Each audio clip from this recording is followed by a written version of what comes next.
What's up, guys? It's Coach Grant with First Down Training, and today we're going to be breaking down how to improve at the top of the route. So we're going to be talking about how you guys can attack zone coverage and use the top of the route to get you open. Then we're going to be talking about how you can eliminate time spent at the top of your break. Then we're going to be talking about the mechanics of a speed cut or a heavy indicator cut and how you guys can get separation off of that. So I hope this video gives you guys some value. It's everything that you need to know about improving the top of the route. So again, let's get started with this video. But also, fellas, first things first, we just started offering a new product on our website. It's our route running Bible. So what that is that it's our how to improve your route running in 10 days, step-by-step drill schedule, and our 49-minute long video on 20 different press releases and when to use them and specific drills to work on those aspects of those press releases, okay? So again, check out that very first link in the description, fellas. It's a full program. You could get it pretty much for buy one, get one free. That's the value of this program because it's $90 in value. Today, you could get it for $50. So check out that very first link in the description for our new route running Bible product. Let's get started with this video. So,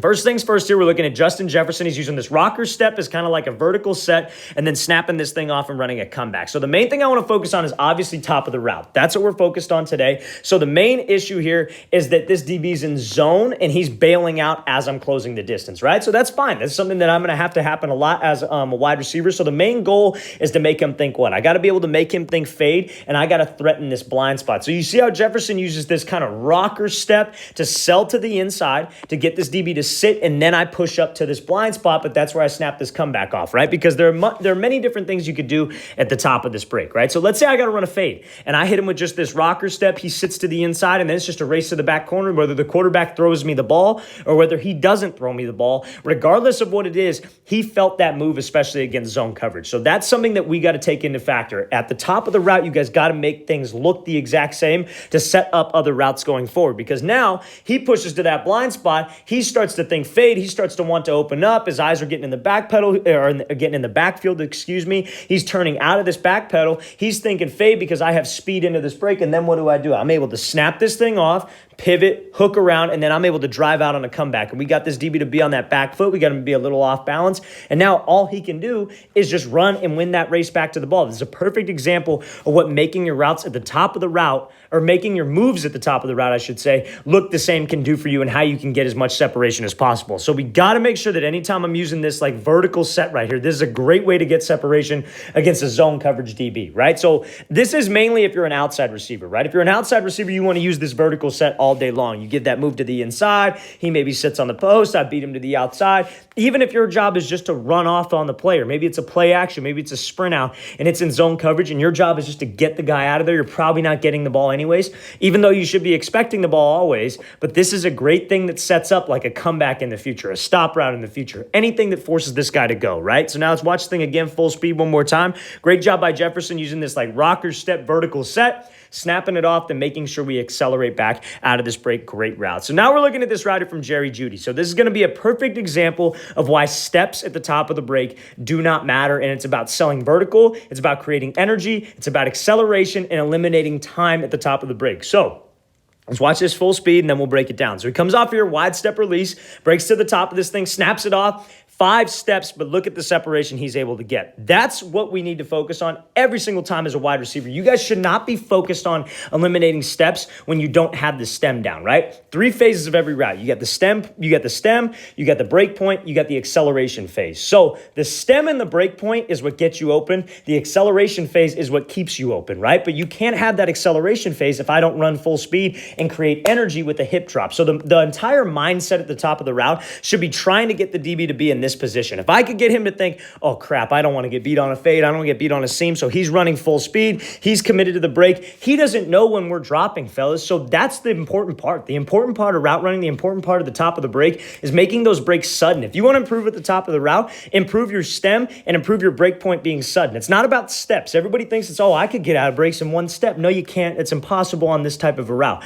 What's possible is you actually selling vertical and then dropping your hips. Could he have gotten out of this in 3? Could it have been a little bit better? For sure. You could always be better. You could always think, okay, I could have gotten out of that in less steps, but you never want to sacrifice this right here. This is what will make your top of the route get worse and not improve. If you sacrifice the vertical stem and you sacrifice that break point at the top of this thing, that will make your route suffer. So you see, there is no change in stride. There is no change in pad level. That's what makes this guy move. It makes him move because there's no change in anything. And that sudden drop right there there, look how high he is, right? Look how tall he's standing. That sudden drop, no indicator, low man's going to win every single time. Now let's talk about the steps here, right? Let's talk about the steps and see how late he is to react on it because of how quick we actually drop. By the time he reacts on it, I'm already on my second, third step. It don't matter about steps right now. Steps do not matter because when you guys start to think about steps, you guys start to think too much and then you start to slow down. Steps is something that you can eliminate 100%. It's not something that you're going to be able to get on the first day. You need to focus on committing to selling vertical, committing to dropping your hips on a dime, no indicators. That's what'll get you open. Trust me, especially I know a lot of you guys are at the high school youth level.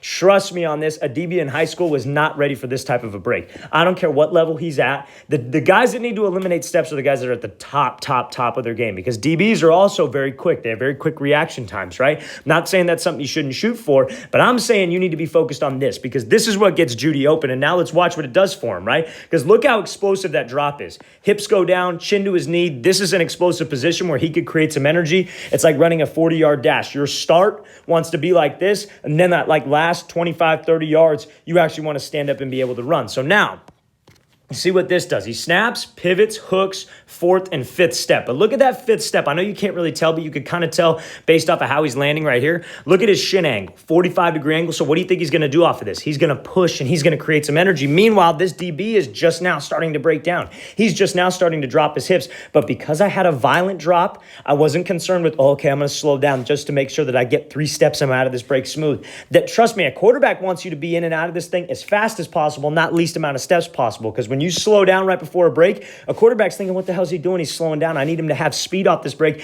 I need to get the ball to him right now. So when he comes off of this fifth step, look what he does. He's pushing off of this step to create that energy. And you see how much speed he has in the acceleration phase. Look, this DB's dropping, he's slipping, he's off balance. We need to be concerned with keeping space right here. If I start cruising because I slowed down, you will not create energy, fellas, at the top of the break if you slow down into a break. If I start to slow myself down and then I drop my hips, you ain't creating energy. You're stopping your momentum, and then you're going to have to get that momentum again. It's no different than just running a 40-yard dash, just standing straight up tall. You're going to be slower than the guy, even if you guys are the same speed, who starts out lower and who has that explosive get off, right? So we got to make sure that I create energy because that energy will turn into acceleration, and I can continue to run out of this break and create some space. That was probably a scramble drill situation. It was probably like a curl turned into like kind of like an out route, right? Drew Lock or whoever the quarterback was at the time was probably scrambling out of there. But still, I want to be able to create energy at my breaks because if I do need to run with my quarterback because he's getting out of the pocket, I want to be able to do it, and I want to be able to have the energy to explode to it, okay? Let's watch this thing again, full speed right now. This is a textbook top of the route, not caring about steps, caring about dropping your hips violently, and caring about getting out of this thing fast. I'm not saying steps aren't important. When you get to that level where you're crisp every single time, it's 5 steps, you're selling vertical, you're dropping down. Okay, now let's start to think about eliminating steps. Doesn't happen overnight, very difficult to do. I only know of a few people who can actually do that. But again, we got to be concerned with selling vertical, and we got to be concerned with creating energy at the top. Let's watch this thing again, full speed one more time. Great job by Judy pushing vertical, dropping the hips violently, then accelerating out of this break to create that separation and keep that separation. So now we're going to be looking at the mechanics of a speed cut here and how you guys won't round the breaks. That's what I'm trying to get out of here because at the top of the route, so many people struggle with rounding their breaks, especially off of single cuts. Maybe it's they don't have the ankle stability like we were talking about, right? Maybe they just don't have the confidence in the break that they're making, but they cannot round cuts because when you round cuts and we drift away and we're not accelerating off the speed cut, easiest thing in the world for the DB to undercut. So we're working an out route right here, right? So zone coverage, we want to get to here. I'm not just going to run straight there. I'm going to kind of angle my stem towards him right off the line of scrimmage. I'm going to angle my stem, attack that inside, square him up, single cut, right? So now this single cut, I want you to see how this is underneath his frame. So many guys struggle with this because what do we not want to give to a DB? We were just talking about this. An indicator, right? I don't want to give him an indicator. I don't want to reach out for this cut. I don't want to reach for the depth and lean back because that makes me slow. That slows me down, kills that explosion, and then I end up dragging with my back foot, which kills everything, right? So we got to be sudden with this cut, and if I can be sudden with this cut and pop this thing down, I can really get out and really create some energy with this thing. So you see what he does here is when he makes this break, it's sudden underneath this frame. We're concerned with pushing out of there and winning the race to the ball. So you see how his arms never stop. That's the key right there. What a lot of guys will do is when they make this break right here, their arms, he kind of flails his elbow out a little bit here, but this is not as bad as I'm talking about. They'll flail both arms out or their arms will drop down to like their ankles or their knees, right? And so the problem with that is that you don't have that like rip, you don't have that acceleration to get your hips turned, because ultimately we want to be here breaking it like 8 or maybe breaking it 10 rounding to 12, maybe breaking it 8 rounding to 10. I don't know, the depth of this route can kind of vary depending on the offense, but when we break here and we're kind of trying to get upfield, you see how this elbow rips around. When you rip that inside or that outside elbow on this type of a route, that gets your hips, that gets your shoulders committed, so now your hips can be straight down this line, you can accelerate and you could win that race to that ball. We just beat that DB who was in zone coverage on an outside breaking route. He was outside shade. I beat him because I made a sudden cut, no indicator. He didn't have time to sit on this route, and I used my arms to rip me out of this break to get my hips down that line so I could win that race back to that ball. It's a perfect example of this route. Let's watch the thing again, full speed one more time. Great job squaring him up. Great job with the technique of that single cut, that speed cut, then rip those arms out of there to get back to that ball. All right, guys, we want to thank you for watching. I really appreciate it. If you guys have any questions at all, again, please feel free to leave those in the comments below. I'll get back to you as soon as possible. And again, fellas, our Route Running Bible, it's a full How to Improve Your Route Running in 10 Days program. It's a 48-minute long video with a specific schedule, with the specific drills that you need to do to improve your route running. And we give access to our 20 press release, 49-minute long video where we break down 20 different press releases, the specific drills to work those press releases, and the situations to use those press releases. So those are 2 great videos to help you guys out, give you a lot of value in terms of just route running and improve your entire game. Get it today for a buy one, get one free price. Hope we get you guys on that soon. Very first link in the description. I'll see you guys next time.